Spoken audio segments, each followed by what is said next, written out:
Hello, today I'm going to show you how you can make a wonderful plant arrangement using cacti. Now these are all cacti that I've had in my collection for several years now. This one I even grew from seed, and they're all quite different, quite unusual looking, some of them, but the most important thing is that they're all needing a bit of a repot. They're all getting a bit cozy in their pots and are going to need some more space soon before I bring them in for winter. But unlike what I would normally do, which would be to put them all in individual new pots, I'm going to try something a bit different today where I'm going to put them all in one together. Now this is a pot I got from a garden centre recently, and the most important thing about it is that it's shallow, which is quite unusual for indoor decorative pots like this.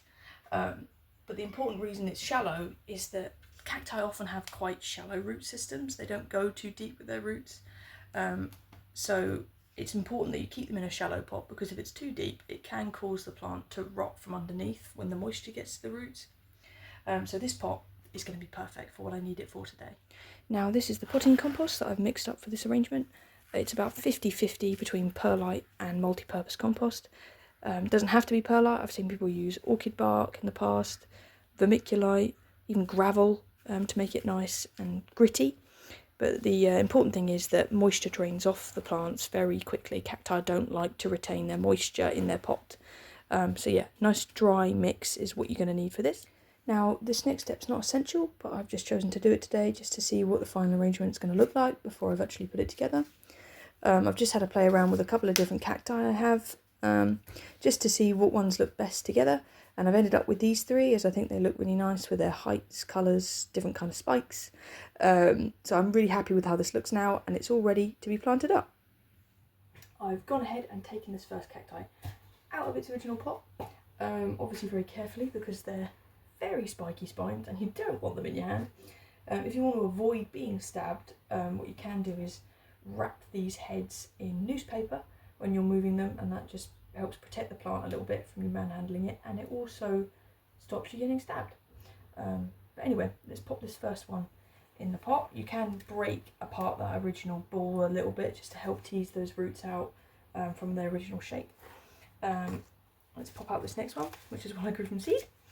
It's the first time it's been repotted in a long time, so really exciting to have it in a new pot. Let's take those old crocks out of there. Nestle that one in next to it. Doesn't have to be perfect yet, we're just putting them all in, and then we can get them the same depth with the soil in a second. Let's pop this last one in. Here it comes.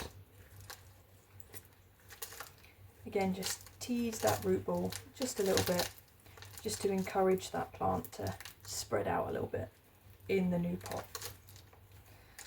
There we are. Pop that in there.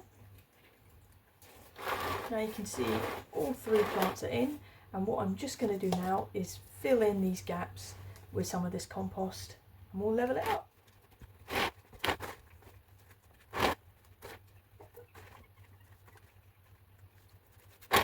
I've gone ahead and put some gravel on top just as a final step after filling in the gaps with soil, just to make sure everything looks really uniform and nice. But this is the finished arrangement. I'm really pleased with how it's turned out, and this will live quite happily on a sunny windowsill or even on a table outside during the summer months. Just make sure you bring it in before the frosts. But yeah, I hope you like it.